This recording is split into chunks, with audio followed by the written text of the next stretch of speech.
Assalamualaikum warahmatullahi ta'ala wabarakatuh. Al-Fatihah. Bismillahirrahmanirrahim. Alhamdulillah.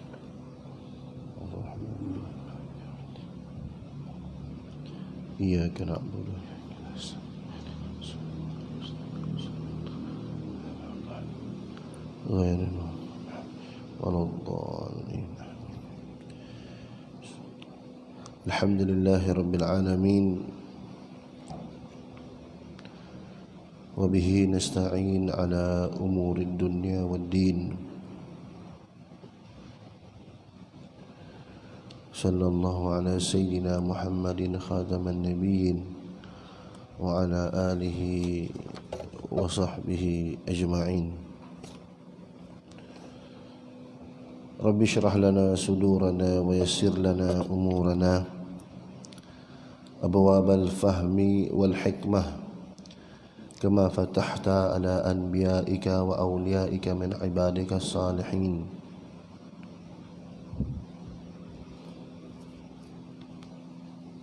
اللهم أرنا حق حقا وارزقنا اتباعه وأرنا باطل باطلا وارزقنا اجتنابه برحمتك يا أرحم الراحمين. سبحانك لا علم لنا إلا ما علمتنا إنك أنت العليم الحكيم ولا حول ولا قوة إلا بالله العلي العظيم. نويت التعلم والتعليم التذكر والتذكير والنفع والانتفاع والإفادة والاستفادة والحث على التمسك بكتاب الله وسنة رسوله والدلالة إلى الهدى والدعوة على الخير وابتغاء مرضات الله وقربه وثوابه آمين يا آمين يا رب العالمين. أما بعد. Alhamdulillah, dengan hidayah dan taufik daripada Allah Subhanahu wa taala dapat lagi kita bertemu di dalam pembacaan kitab Risalatut Tanbih 'anil Dhalal liman arada dzal jalal, iaitu diterjemahkan oleh Tuan Guru, pedoman bagi orang yang mengharapkan Tuhan.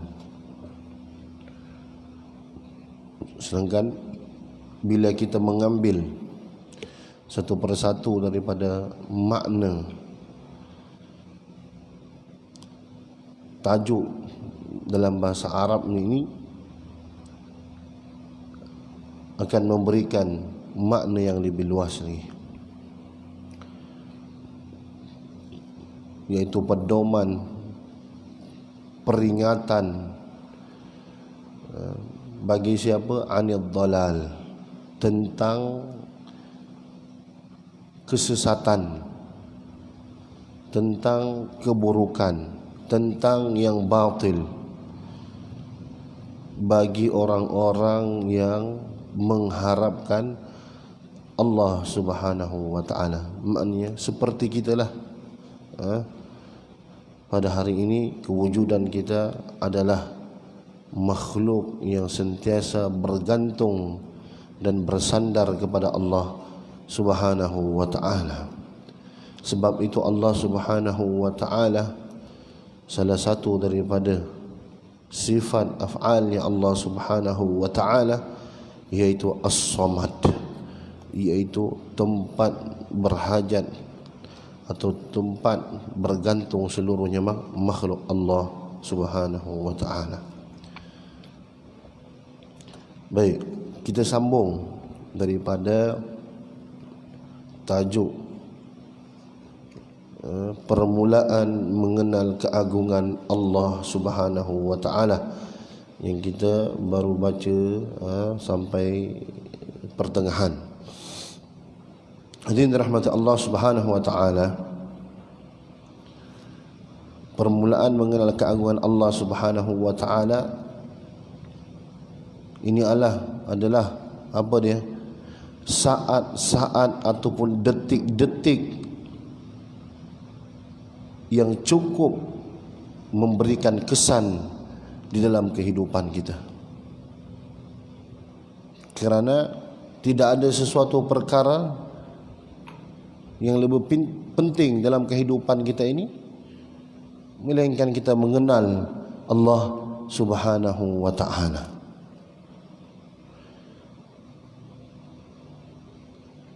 Sebab itu ada sebahagian ulama mengatakan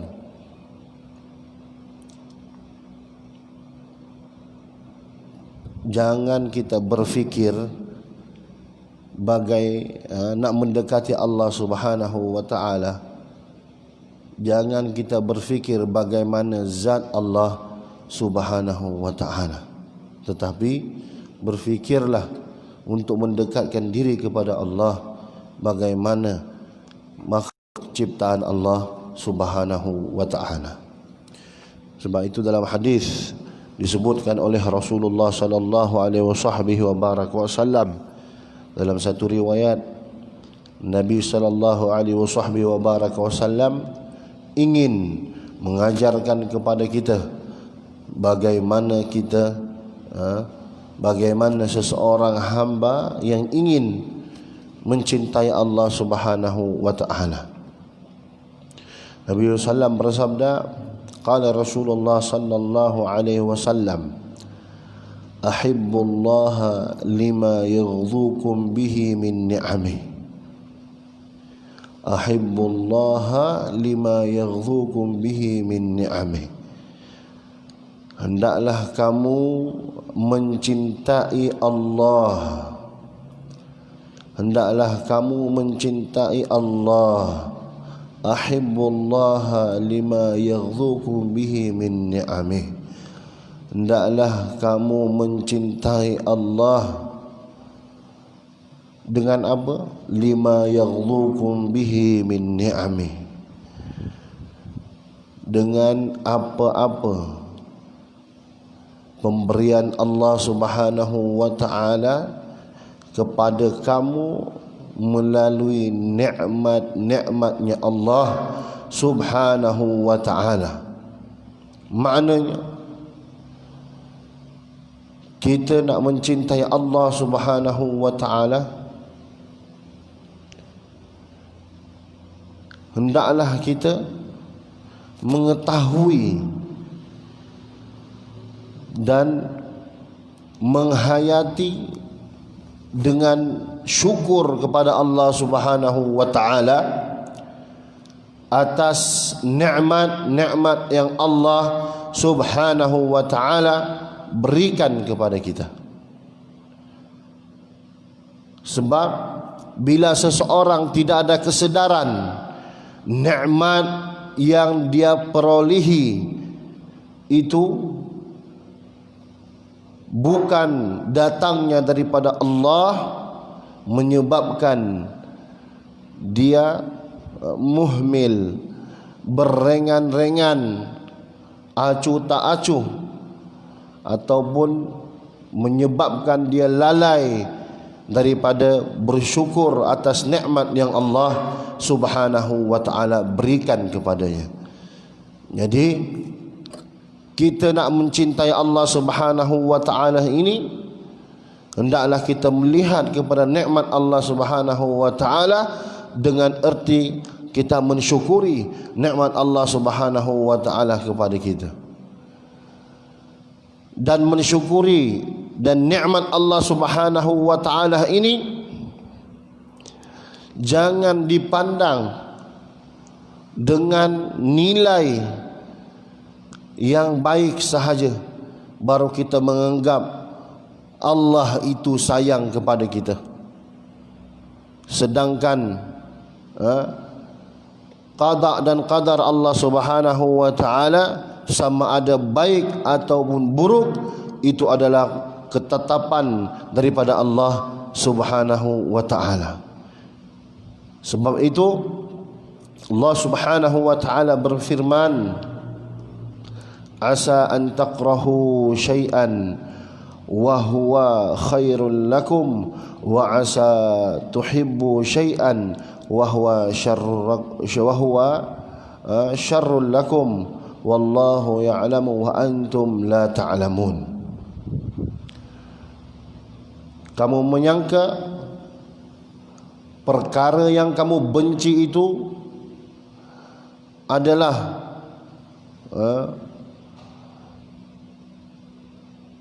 perkara yang kamu benci itu sebenarnya perkara yang baik bagi kamu, sedangkan perkara yang kamu suka itu, kamu menyangka perkara yang kamu suka itu sebenarnya adalah buruk bagi kamu. Allah Subhanahu wa ta'ala itu maha mengetahui dan kamu tidak mengetahui. Jadi kita jangan menilai nikmat Allah Subhanahu wa ta'ala ini yang baik-baik sahaja, sedangkan ada perkara di mata manusia tidak baik, tetapi perkara itu baik di sisi Allah Subhanahu wa ta'ala. Sebab itu ada seorang guru di Mesir. Ini pengalaman yang dilalui oleh penulis ataupun pengarang kitab tersebut, yaitu Tuan Guru Haji Zulkifli bin Haji Ismail, yang mana salah seorang daripada gurunya, insya-Allah wali min awliyaillah, orang yang dekat dengan Allah Subhanahu wa ta'ala, ketika mana berangkat menunaikan haji, ketika tawaf, kakinya terkena kaca, dan kaca tersebut berada di dalam kaki. Kalau orang Arab mengatakan takhayyal anta, cuba engkau fikir, cuba engkau bayangkan kaca masuk dalam kaki. Kalau menurut kita, segera untuk kita keluarkan ataupun untuk kita mendapatkan rawatan. Tetapi Syekh ini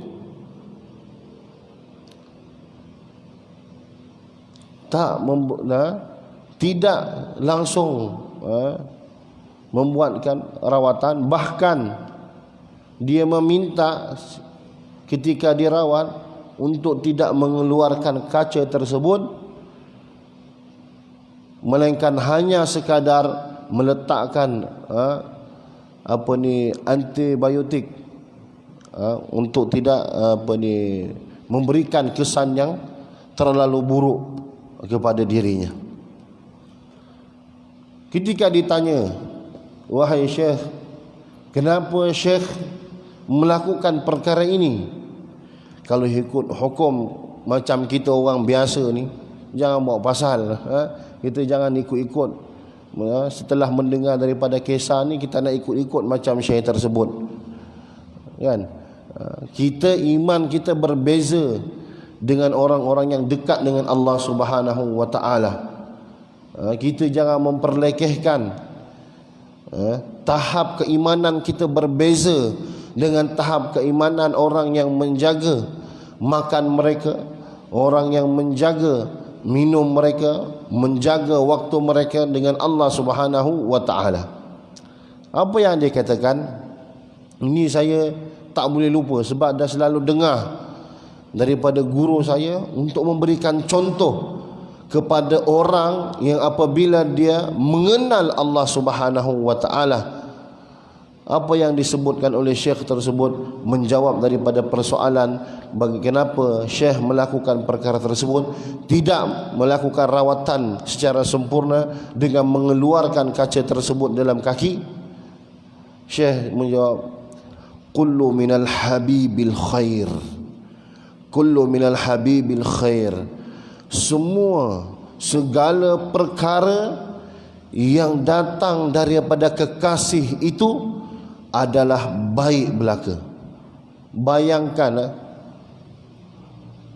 manusia yang mengenal, beriman dengan qada dan qadar Allah Subhanahu wa taala itu, yakin baik dan buruk itu daripada Allah Subhanahu wa taala, dianggap itu adalah baik bagi dirinya. Sebab itu dalam hadis Nabi sallallahu alaihi wasallam menyebutkan, idza ahabballahu 'abdan fa asabahu, jika Allah Subhanahu wa taala ingin menunjukkan cinta Allah Subhanahu wa taala kepada seorang hamba, maka Allah datangkan ujian ke atasnya. Jadi kalau seseorang itu peka, yakin, beriman tanpa meragui qada dan qadar Allah Subhanahu wa taala, dia melihat perkara tersebut datangnya daripada Allah, akan memberikan kesan kepada imannya, akan menyebabkan imannya bertambah. Jadi syekh tersebut tidak mengeluarkan kaca sehinggalah syekh tersebut kembali ke rahmatullah Allah Subhanahu wa taala, sebab umur pun dah uzur. Tetapi tuan guru sempat berkhidmat untuk dia, sempat berkhidmat. Dan khidmat tuan guru ini bukan khidmat biasa-biasa, bukan khidmat tuang air untuk diminum, bukan. Ni khidmatnya basuh tempat syekh tersebut buang air kecil. Basuh tempat syekh buang air kecil. Ini baru betul-betul menunjukkan khidmah yang betul-betul tulus kepada guru dia.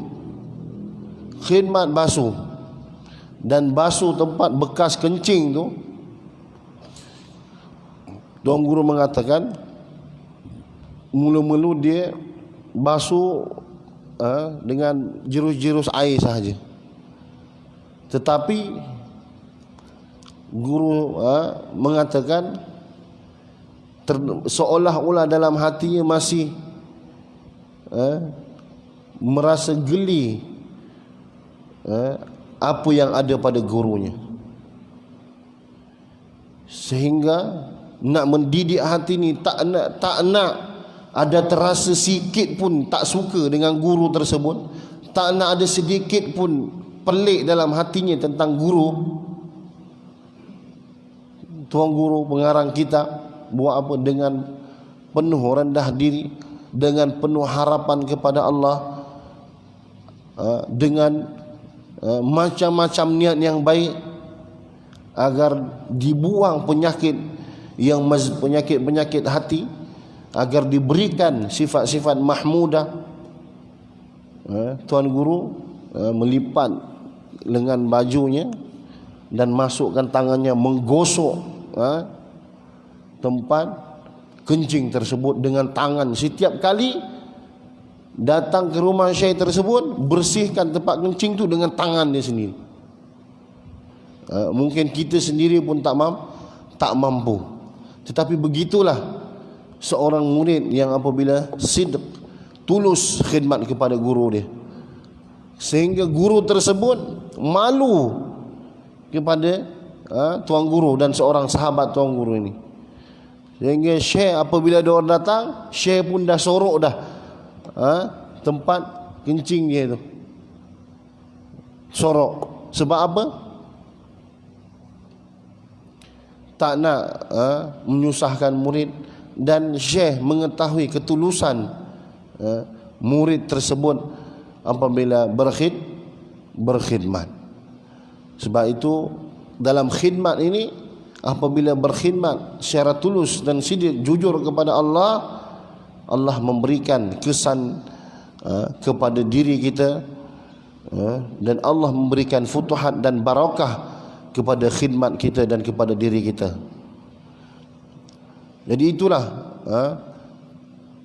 saat-saat ataupun di antara perkara apabila seseorang itu dapat titik waktu dia mula mengenali Allah Subhanahu wa ta'ala. Jadi kita sampai kepada pertengahan, iaitu dan dia telah merasakan dirinya lemah dan tidak berdaya, lantas dengan itu dia pun masuk ke dalam bab iddirar dan inkisar. Lalu mulalah Ar-Rahman dengan rahmatnya campur tangan ke atas usaha dirinya, dan lagi kerana Ar-Rahman iaitu Allah Subhanahu wa ta'ala tidak akan membiarkan dirinya orang yang sedang terdesak tanpa pertolongannya. Jadi sambungan daripada kitab ini yang kita baca dah sampai separuh. Seseorang itu, ini di antara detik-detik yang seseorang itu mula putus asa dengan dirinya. Dia sudah mula merasakan apa dia? Memang dirinya ini tidak ada kekuatan dan tidak ada kemampuan, sehingga dia mendapat titik waktu tersebut bahawasanya la haula wala quwwata illa billahil aliyil azim. Barulah ketika itu dia sedar yang selama ini dia usahakan bukanlah atas kemampuannya, tetapi atas taufik Allah Subhanahu wa ta'ala. Sebab itu kekuatan ini, kekuatan seseorang itu beribadah bukan diukur atas kemampuannya, tetapi melihat kepada taufik Allah Subhanahu wa ta'ala. Dan kita pun Allah Subhanahu wa ta'ala senantiasa memberikan kita waktu-waktu tersebut, tetapi mungkin kita tidak menyedarinya. Di saat kita susah, di saat kita hilang kehilangan tempat bersandar di sekeliling kita, menyebabkan kita dibimbing oleh Allah Subhanahu wa ta'ala agar kita sedar Allah Subhanahu wa ta'ala sahajalah yang akan dapat membantu kita, walaupun bantuan tersebut datang sebab daripada orang yang lain yang Allah tunjukkan kepada kita. Lebih-lebih lagi time musim COVID-19 ni kan, pada awal-awal dulu, awal-awal kemuncak COVID-19 ni, ramai orang-orang yang hilang pendapatan, ramai orang-orang yang hilang apa yang nak dimakan.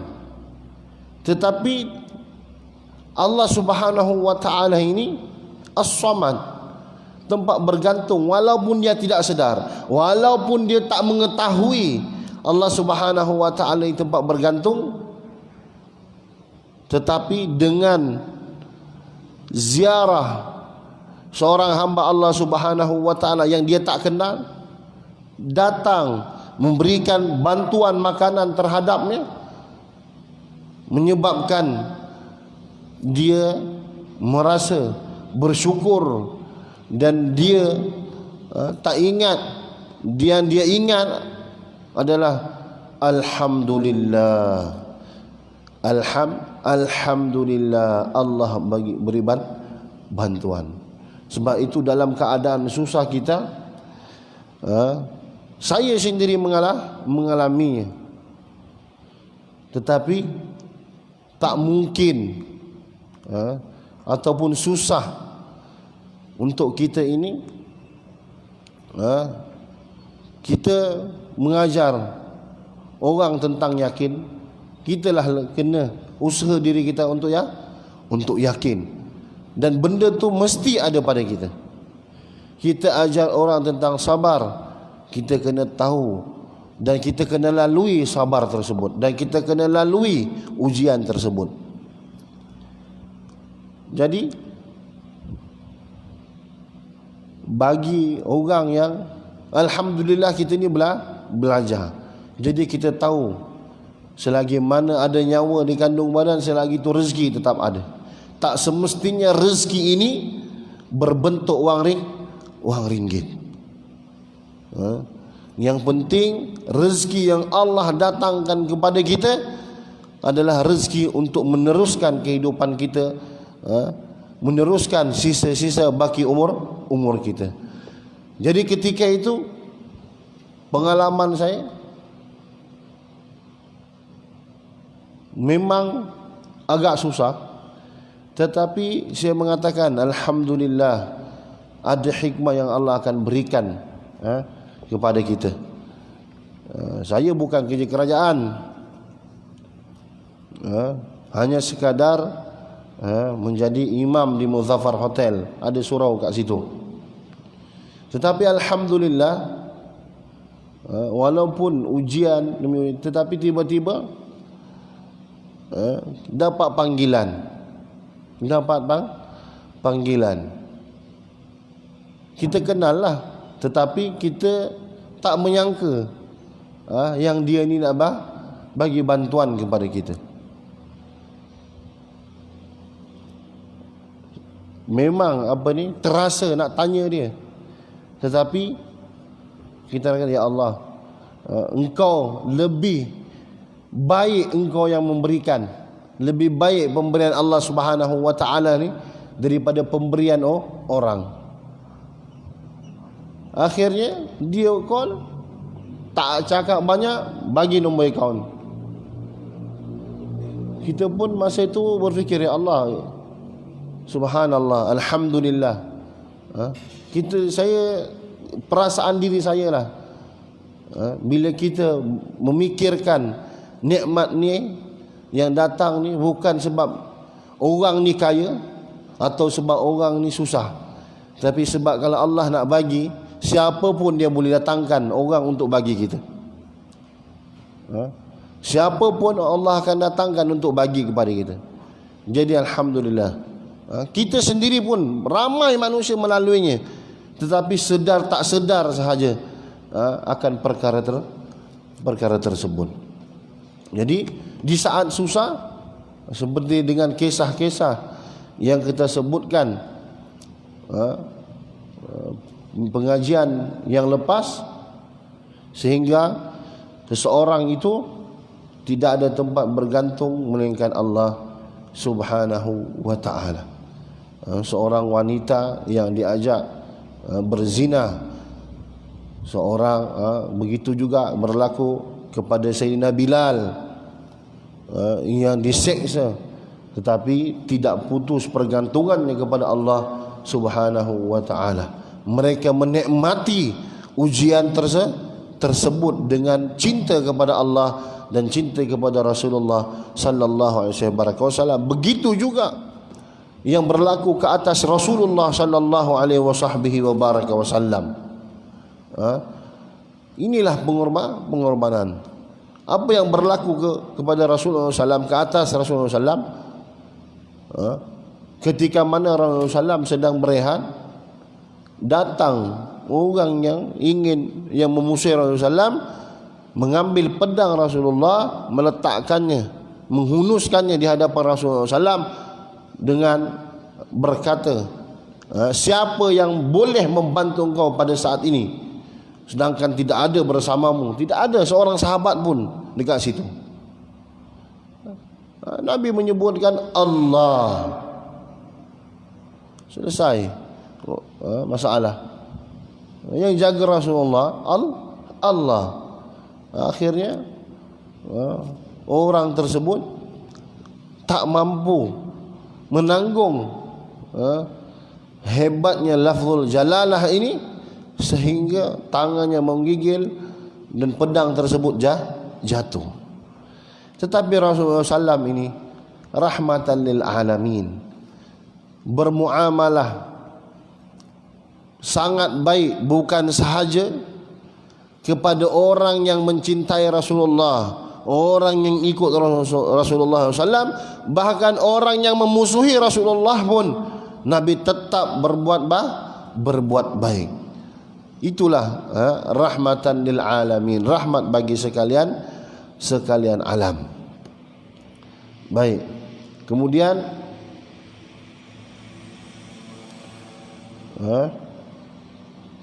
apabila dia diuji tersebut, Allah Subhanahu wa taala tidak akan membiarkan dirinya orang yang sedang terdesak tanpa pertolongan Allah Subhanahu wa taala.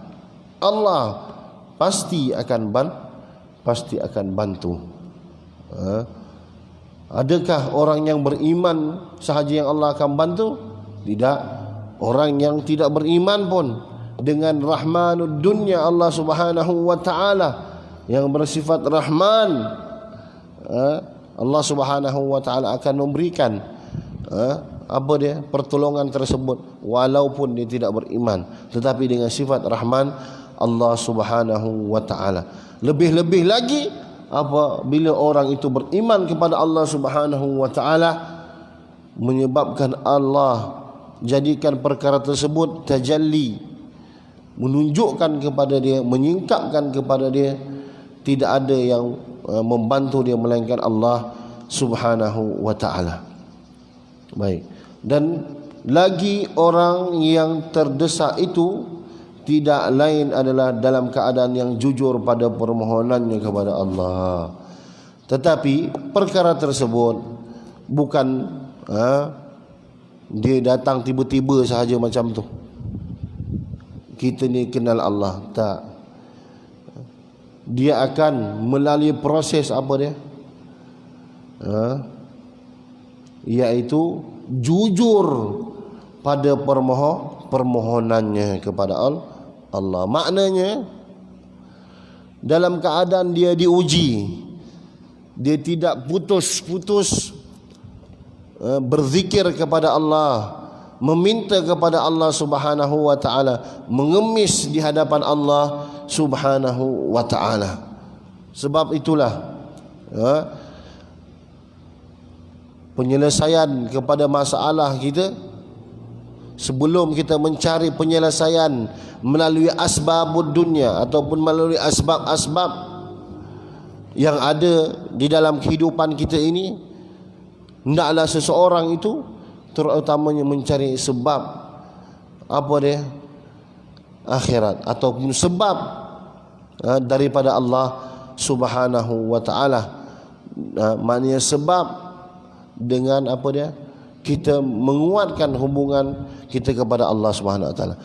Mencari sebab batini, mencari sebab yang batin, mencari sebab di antara hubungan kita dengan Allah Subhanahu wa taala, bukan mencari sebab yang zahir saja, usaha tanpa kita berdoa, tanpa kita berharap kepada Allah Subhanahu wa taala. Jadi dengan kita berdoa, berzikir kepada Allah Subhanahu wa taala, meningkatkan ketakwaan kita, disitulah apabila datang bantuan Allah, kita akan melihat ini adalah daripada Allah Subhanahu wa taala.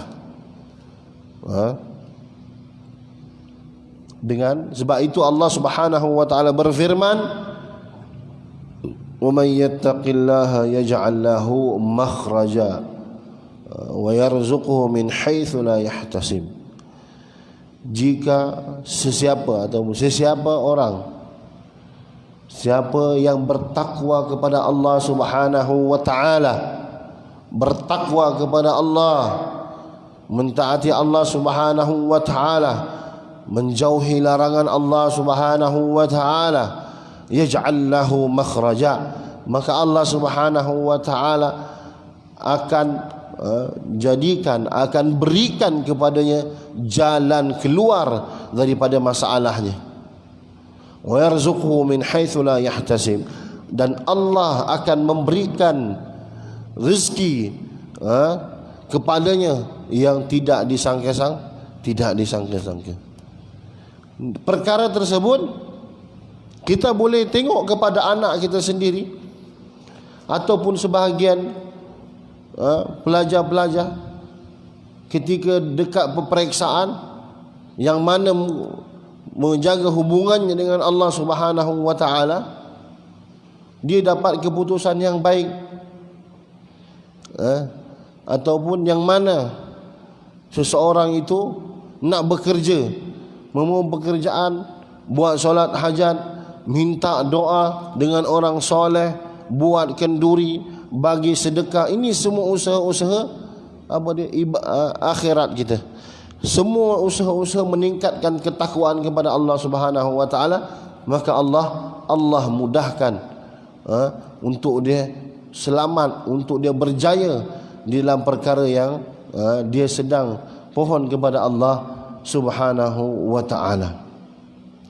Kemudian, maka apabila itu semua telah tercapai pada dirimu, maka ia adalah keadaan di mana diharapkan berlakunya sambutan dan penerimaan Allah Azza wa Jalla ke atas usaha dirimu selama ini. Maka akhirnya kita putus asa, kita angkat tangan. Semuanya sebenarnya itu adalah daripada Allah Subhanahu wa taala. Baik. Firman Allah Subhanahu wa taala dalam surah An-Naml ayat 62 bermaksud, atau siapakah yang memperkenankan doa orang yang dalam kesulitan apabila ia berdoa kepadanya. Ini soalan, bukan soalan perlu dijawab, tapi ini soalan yang soalan adalah jawapan, pemberitahuan kepada kita. Tetapi ini hanya layak di sisi Allah Subhanahu wa taala, bukan seperti kita. Contoh, kita ada kuasa, kan? Orang yang kita berikan sesuatu ataupun dia sebagai guru, kan, bila murid dia tersebut ada buat masalah, ataupun murid dia tersebut mungkin tak perasan dia jumpa murid tersebut, apa yang dia cakap? Kau ingat ilmu engkau ni siapa yang ajar? Engkau ingat ilmu engkau ni siapa yang ajar engkau? Kan? Jadi murid dia tahulah memang dia yang ajar, kan? Tetapi benda ni tak sesuai, ataupun sekarang ni siapa yang bagi engkau bantuan? Siapa bagi engkau bantuan? Kita tahulah dapat bantuan daripada kerajaan, tapi tak sesuai. Sebab apa? Semuanya yang ada ni adalah milik Allah Subhanahu wa ta'ala. Jadi ini soalan Allah Subhanahu wa ta'ala. Siapa lagi yang boleh mampu menerima doa kita, mengkabulkan doa kita? Allah Subhanahu wa ta'ala. Sebab itu Allah Subhanahu wa ta'ala menyebutkan, ada rangkap, disebutkan, pohonlah kepada Allah Subhanahu wa ta'ala. Apa dia?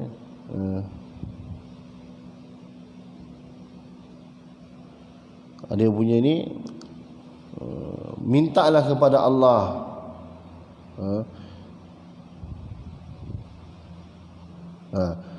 wala tas'alanna, janganlah kamu meminta hajatan, janganlah kamu meminta apa-apa hajat, wala tas'alanna bunayya Adam hajatan. Janganlah kamu meminta apa-apa hajat daripada anak Adam. Wala tas'alanna bunayya Adam hajatan. Was'alul ladzi abwabahu la tuhjabu.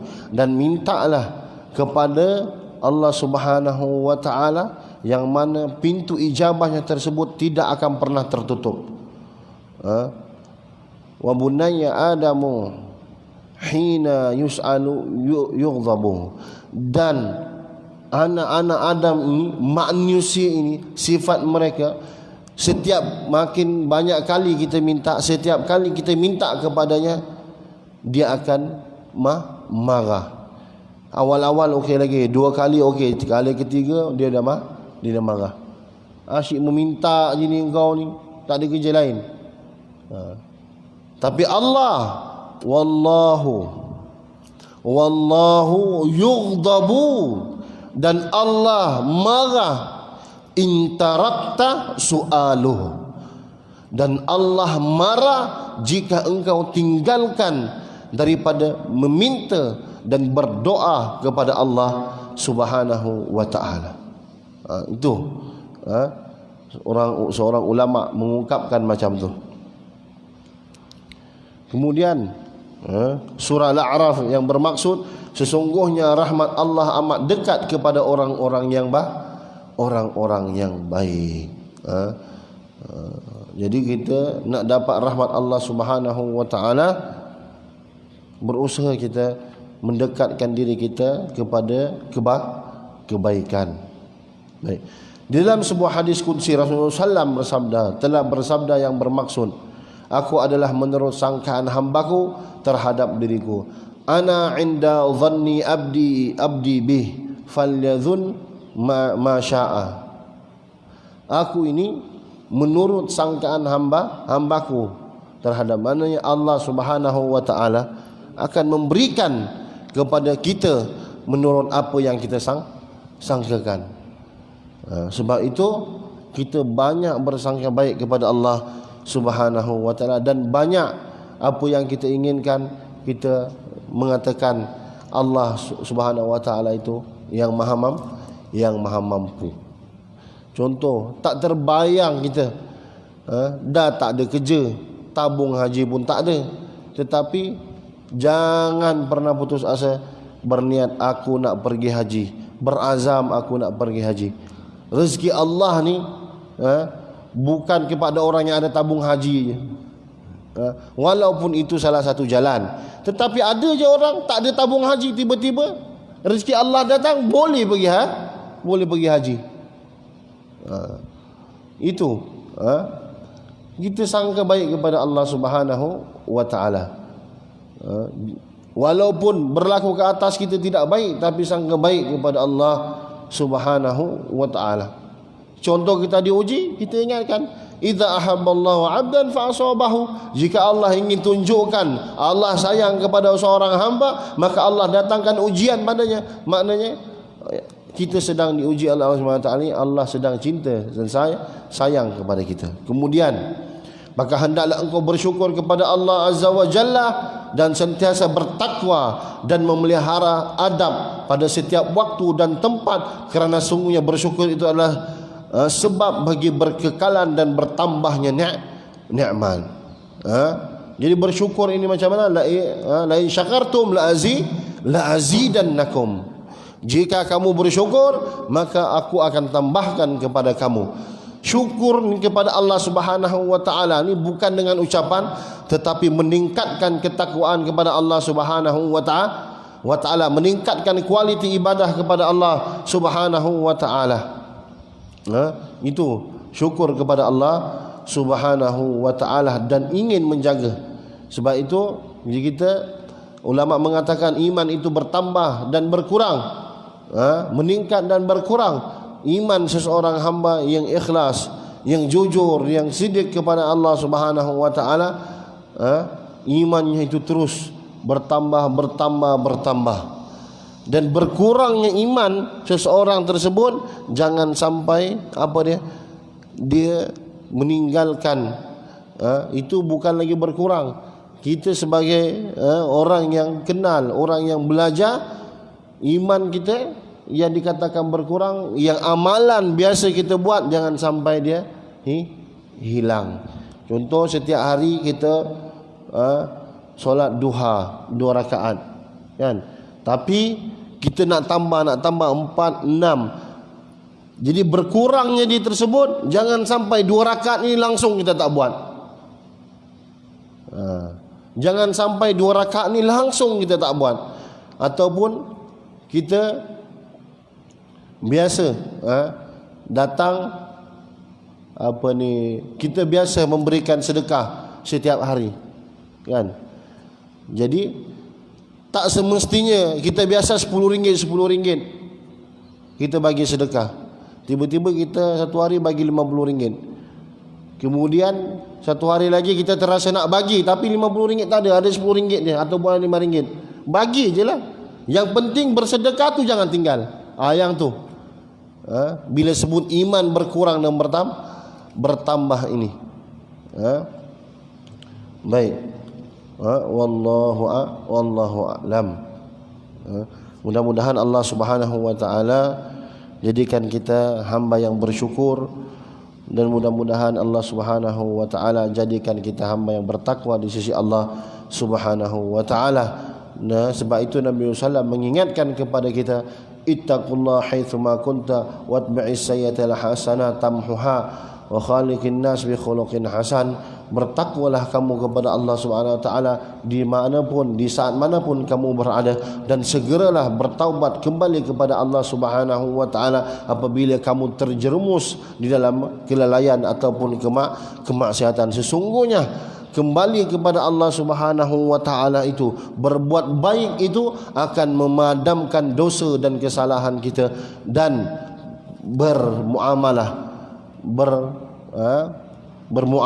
dengan makhluk, bergaullah dengan makhluk Allah Subhanahu wa taala dengan sebaik-baik akhlak. Hadirin dirahmati Allah Subhanahu wa taala, mudah-mudahan Allah Subhanahu wa taala berikan akhlak, adab dan takwa kepada kita, tingkatkan iman kita.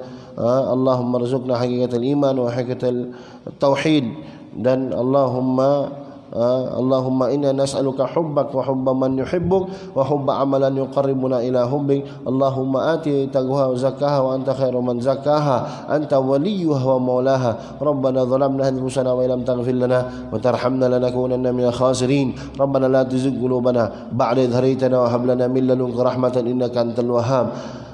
ربنا آتنا في ربنا هب لنا من أزواجنا وذرياتنا قرة أعين واجعلنا للمتقين إماما. ربنا آتنا في الدنيا حسنة وفي الآخرة حسنة وقنا عذاب النار. وصلى الله على سيدنا محمد وعلى آله وصحبه وسلم. سبحان ربك رب العزة عما يصفون، سلام على المرسلين والحمد لله رب العالمين، والعفو منكم.